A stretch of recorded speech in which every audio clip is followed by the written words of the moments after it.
ہر انسان اگر اپنی اصلاح کرنا سیکھ لے،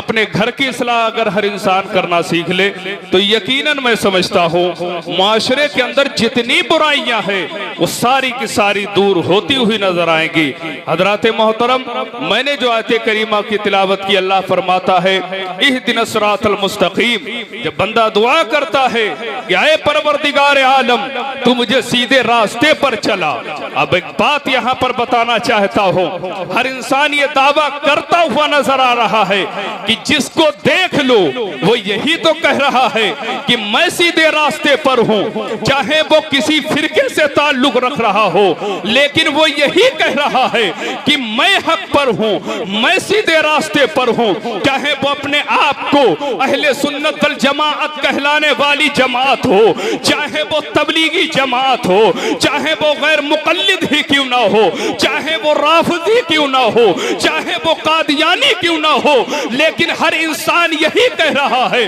کہ میں سیدھے راستے پر ہوں۔ لیکن اندازہ کیسے لگایا جائے کہ سیدھے راستے پر ہے کون، کہ کس کے راستے پر ہمیں چلنا چاہیے، آخر سیدھا راستہ کون سا ہے؟ تو قرآن کریم سے پوچھ لیا جائے اور پروردگار کی بارگاہ میں عریضہ پیش کیا جائے، اے پروردگار عالم تو مجھے بتا دے سیدھا راستہ کون سا ہے، کس پر مجھے چلنا چاہیے۔ تو اللہ تبارک و تعالی قرآن مقدس کے اندر ارشاد فرماتا ہے اے لوگو سیدھا راستہ وہی ہے کہ جس کے اوپر میں نے اپنا انعام کیا ہو۔ اب انعام کس کے اوپر کیا ہے؟ اور دیکھو صدیقین کی جماعت ہے، وہ شہداء کی جماعت ہے، وہ اولیاء کی جماعت ہے، وہ علماء کی جماعت ہے۔ میں بتانا چاہتا ہوں اور اس منبر رسول سے یہ پیغام دینا چاہتا ہوں، اس لیے کہ جو اہل سنت والجماعت کا راستہ ہے وہی سیدھا راستہ ہے۔ اس کے علاوہ جتنی جماعتیں ہیں